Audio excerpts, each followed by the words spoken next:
श्रीवल्लभाधीश की जय। श्री गुसाई जी परम दयाल की जय। श्याम सुंदर श्री यमुने महारानी की जय। श्री गिरिराज धरण की जय।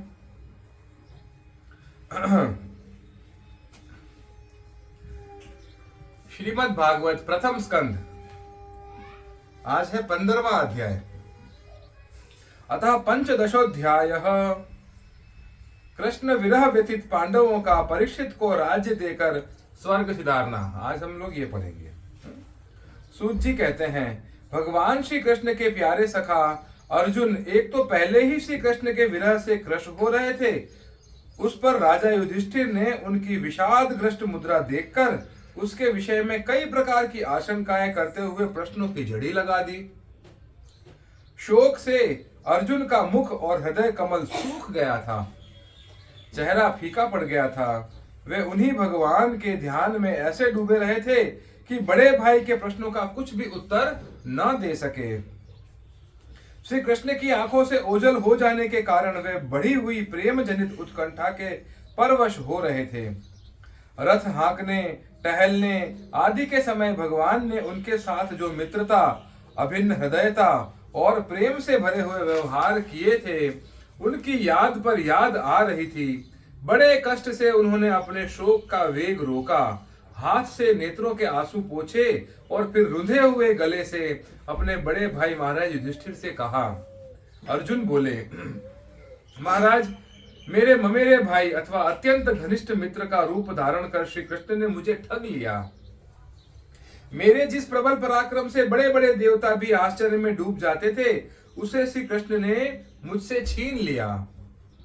जैसे यह शरीर प्राण से रहित होने पर मृतक कहलाता है, वैसे ही उनके क्षण भर के वियोग से यह संसार अप्रिय दिखने लगता है।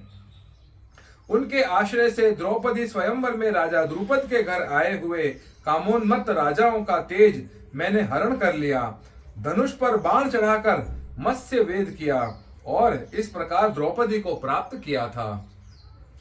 उनकी सन्निधि मात्र से मैंने समस्त देवताओं के साथ इंद्र को अपने बल से जीतकर अग्निदेव को उनकी तृप्ति के लिए खांडव वन का दान कर दिया और मय दानव की निर्माण की हुई अलौकिक कला कौशल से युक्त मायामयी सभा प्राप्त की। और आपके यज्ञ में सब ओर से आकर राजाओं ने अनेकों प्रकार की भेंट समर्पित की। 10,000 हाथियों की शक्ति और बल से संपन्न आपके इन छोटे भाई भीमसेन ने उन्हीं की शक्ति से राजाओं के सिर पर पैर रखने वाले अभिमानी जरासंध का वध किया था। तदंतर उन्हीं भगवान ने उन बहुत से राजाओं को मुक्त किया जिनको जरासंध ने महाभैरव यज्ञ में बलि चढ़ाने के लिए बंदी बना रखा था। उन सब राजाओं ने आपके यज्ञ में अनेकों प्रकार के उपहार दिए थे। महारानी द्रौपदी राजसूय यज्ञ के महान अभिषेक से पवित्र हुए अपने उन सुंदर केशों को, जिन्हें दुष्टों ने भरी सभा में छूने का साहस किया था, बिखेर कर तथा आंखों में आंसू भरकर जब श्री कृष्ण के चरणों में गिर पड़ी, तब उन्होंने उसके सामने उसके उस घोर अपमान का बदला लेने की प्रतिज्ञा करके उन धूर्तों की स्त्रियों की ऐसी दशा कर दी कि वे विधवा हो गईं और उन्हें अपने केश अपने हाथों खोल देने पड़े। वनवास के समय हमारे वैरी दुर्योधन ने षड्यंत्र से 10,000 शिष्यों को साथ बिठाकर भोजन करने वाले महर्षि दुर्वासा से हमें दुष्टंत संकट में डाल दिया था। उस समय उन्होंने द्रौपदी के पात्र में बची हुई शाक की एक पत्ती का ही भोग लगाकर हमारी रक्षा की। उनके ऐसा करते ही नदी में स्नान करती हुई मुनि मंडली को ऐसा प्रतीत हुआ मानो उनकी तो बात ही क्या, सारी त्रिलोकी ही तृप्त हो गई। उनके प्रताप से मैंने युद्ध में पार्वती सहित भगवान शंकर को आश्चर्य में डाल दिया तथा उन्होंने मुझको अपना पाशुपत नामक अस्त्र दिया। साथ ही दूसरे लोकपालों ने भी प्रसन्न होकर अपने अपने अस्त्र मुझे दिए। और तो क्या, उनकी कृपा से मैं इसी शरीर में स्वर्ग में गया और देवराज इंद्र की सभा में उनके बराबर आधे आसन पर बैठने का सम्मान मैंने प्राप्त किया। उनके आग्रह से जब मैं स्वर्ग में ही कुछ दिनों तक रह गया, तब इंद्र के साथ समस्त देवताओं ने मेरी इन्हीं गांडीव धारण करने वाली भुजाओं का निवात कवच आदि दैत्यों को मारने के लिए आश्रय लिया। महाराज, यह सब जिनकी महती कृपा का फल था, उन्हीं पुरुषोत्तम भगवान श्री कृष्ण ने मुझे आज ठग लिया। महाराज, कौरवों की सेना भीष्म, द्रोण आदि अजेय महामत्स्यों से पूर्ण अपार समुद्र के समान दुस्तर थी, परंतु उनका आश्रय ग्रहण करके अकेले ही रथ पर सवार हो मैं उसे पार कर गया। उन्हीं की सहायता से आपको याद होगा, मैंने शत्रुओं से राजा विराट का सारा गोधन तो वापस ले ही लिया, साथ ही उनके सिरों पर से चमकते हुए मणिमय मुकुट तथा अंगों के अलंकार तक छीन लिए थे। भाई, कौरवों की सेना भीष्म, कर्ण, द्रोण, शल्य तथा अन्य बड़े बड़े राजाओं और क्षत्रिय वीरों के रथों से शोभायमान थी। उसके सामने मेरे आगे आगे चलकर वे अपनी दृष्टि से ही उन महारथी यूथपतियों की आयु, मन, उत्साह और बल को छीन लिया करते थे। द्रोणाचार्य, भीष्म, कर्ण, भूरिश्रवा, सुशर्मा, शल्य, जयद्रथ और बाहलिक आदि वीरों ने मुझ पर अपने कभी न चूकने वाले अस्त्र चलाए थे, परंतु जैसे हिरण्यकशिपु आदि दैत्यों के अस्त्र शस्त्र भगवत भक्त प्रहलाद का स्पर्श नहीं करते थे, वैसे ही उनके शस्त्रास्त्र मुझे छू तक नहीं सके। यह श्री कृष्ण के भुजदंडों की छत्र छाया में रहने का ही तो प्रभाव था। श्रेष्ठ पुरुष संसार से मुक्त होने के लिए जिनके चरण कमलों का सेवन करते हैं, अपने आपतक को दे डालने वाले उन भगवान को मुझ दुर्बुद्धि ने सारथी तक बना डाला। आहा, जिस समय मेरे घोड़े थक गए थे और मैं रथ से उतरकर पृथ्वी पर खड़ा था, उस समय बड़े बड़े महारथी शत्रु भी मुझ पर प्रहार न कर सके, क्योंकि श्री कृष्ण के प्रभाव से उनकी बुद्धि मारी गई थी। महाराज, माधव के उन्मुक्त और मधुर मुस्कान से युक्त विनोद भरे एवं हृदय स्पर्शी वचन और उनका मुझे पार्थ, अर्जुन, सखा, कुरुनंदन आदि कहकर पुकारना मुझे याद आने पर मेरे हृदय में उथल पुथल मचा देते हैं। सोने, बैठने, टहलने और अपने संबंध में बड़ी बड़ी बातें करने तथा भोजन आदि करने में हम प्रायः एक साथ रहा करते थे। किसी किसी दिन मैं व्यंग्य से उन्हें कह बैठता, मित्र, तुम तो बड़े सत्यवादी हो। उस समय भी वे महापुरुष अपनी महानुभावता के कारण जैसे मित्र अपने मित्र का और पिता अपने पुत्र का अपराध सह लेता है, उसी प्रकार मुझ दुर्बुद्धि के अपराधों को सह लिया करते थे। महाराज, जो मेरे सखा, प्रिय मित्र नहीं मेरे हृदय ही थे, उन्हीं पुरुषोत्तम भगवान से मैं रहित हो गया हूँ। भगवान की पत्नियों को द्वारका से अपने साथ ला रहा था, परंतु मार्ग में दुष्ट गोपों ने मुझे एक अबला की भांति हरा दिया और मैं उनकी रक्षा नहीं कर सका। वही मेरा गांडीव धनुष है, वे ही बाण है, वही रथ है, वही घोड़े हैं और वही मैं रथी अर्जुन हूँ, जिसके सामने बड़े बड़े राजा लोग सिर झुकाया करते थे। श्री कृष्ण के बिना ये सब एक ही क्षण में नहीं के समान सार शून्य हो गए। ठीक उसी तरह जैसे भस्म में डाली हुई आहुति, कपट भरी सेवा और उसर में बोया हुआ बीज व्यर्थ जाता है। राजन, आपने द्वारकावासी अपने जिन सुहृद संबंधियों की बात पूछी है, वे ब्राह्मणों के शापवश मोहग्रस्त हो गए और वारुणी मदिरा के पान से मदोन्मत्त होकर अपरिचितों की भांति आपस में ही एक दूसरे से भिड़ गए और घूंसों से मारपीट करके सब के सब नष्ट हो गए। उनमें से केवल 4-5 ही बचे हैं। वास्तव में यह सर्वशक्तिमान भगवान की ही लीला है कि संसार के प्राणी परस्पर एक दूसरे का पालन पोषण भी करते हैं और एक दूसरे को मार भी डालते हैं। राजन, जिस प्रकार जलचरों में बड़े जंतु छोटों को बलवान दुर्बलों को एवं बड़े और बलवान भी परस्पर एक दूसरों को खा जाते हैं, उसी प्रकार अतिशय बली और बड़े यदुवंशियों के द्वारा भगवान ने दूसरे राजाओं का संहार कराया। तत्पश्चात यदुवंशियों के द्वारा ही एक से दूसरे यदुवंशी का नाश करा के पूर्ण रूप से पृथ्वी का भार उतार दिया। भगवान श्री कृष्ण ने मुझे जो शिक्षाएं दी थी वे देश काल और प्रयोजन के अनुरूप तथा हृदय के ताप को शांत करने वाली थी। स्मरण आते ही वे हमारे चित्त का हरण कर लेती है।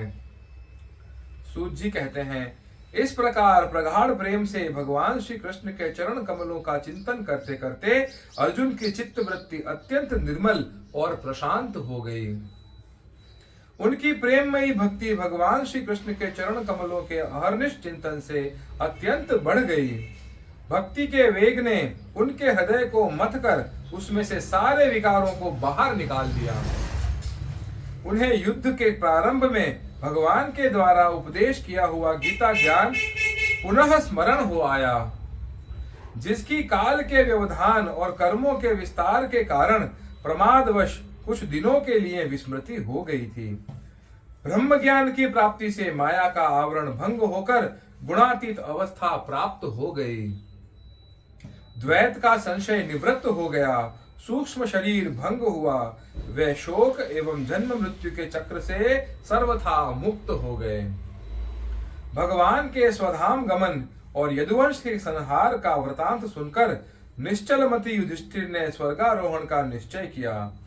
कुंती ने भी अर्जुन के मुख से यदुवंशियों के नाश और भगवान के स्वधाम गमन की बात सुनकर अनन्य भक्ति से अपने हृदय को भगवान श्री कृष्ण में लगा दिया और सदा के लिए इस जन्म मृत्यु रूप संसार में अपना मुंह मोड़ लिया।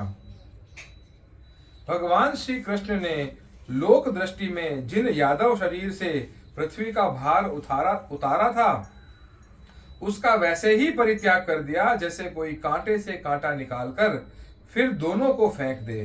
भगवान की दृष्टि में दोनों ही समान थे।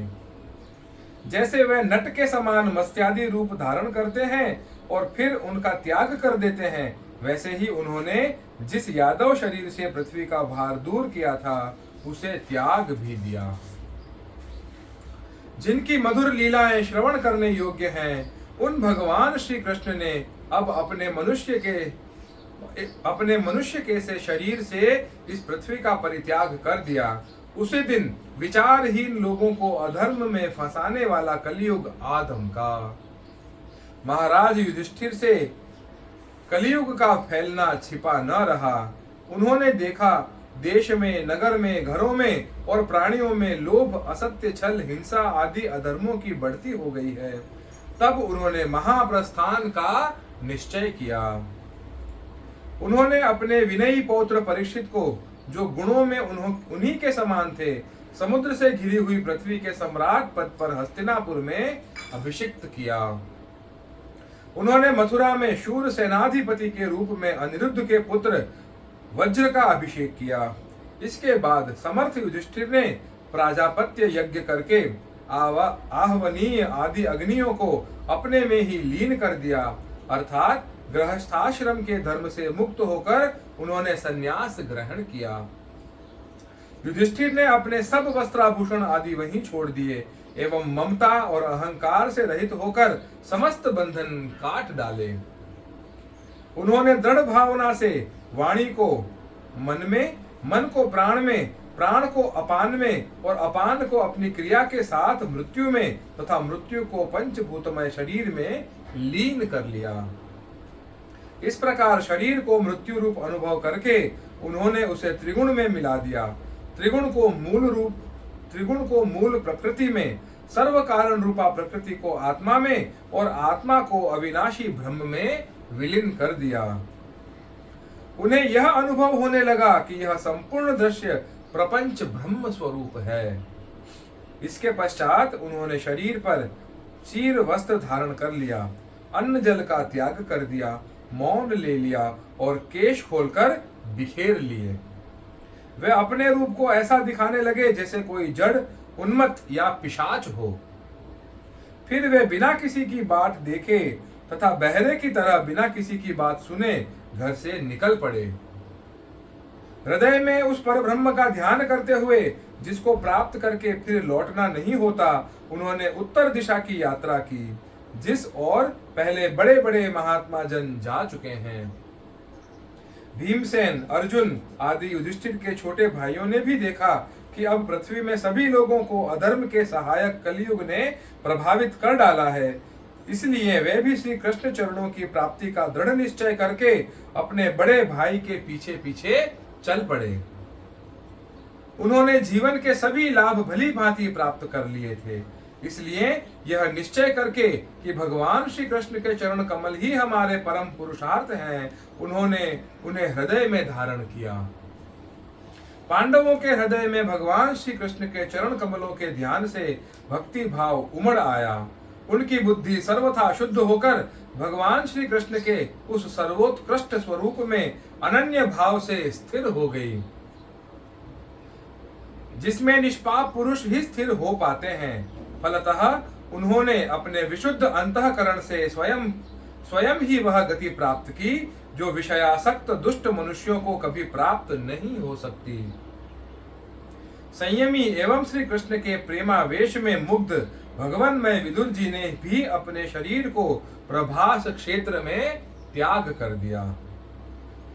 उस समय उन्हें लेने के लिए आए हुए पितरों के साथ वे अपने लोक यमलोक को चले गए। द्रौपदी ने देखा कि अब पांडव लोग निरपेक्ष हो गए हैं, तब वे अनन्य प्रेम से भगवान श्री कृष्ण का ही चिंतन करके उन्हें प्राप्त हो गईं। भगवान के प्यारे भक्त पांडवों के महा प्रयाण की इस परम पवित्र मंगलमयी कथा को जो पुरुष श्रद्धा से सुनता है, वह निश्चय ही भगवान की भक्ति और मोक्ष प्राप्त करता है। इति श्रीमद्भागवते महापुराणे पारमहंस्यां संहितायां प्रथम स्कंदे पांडव स्वर्गारोहणम नाम पंचदशोऽध्यायः। चलो अब अगले अध्याय में क्या पढ़ेंगे? जो 16वां अध्याय है उसमें पढ़ेंगे कि परीक्षित की दिग्विजय तथा धर्म और पृथ्वी का संवाद। ये हम अगले अध्याय में पढ़ेंगे।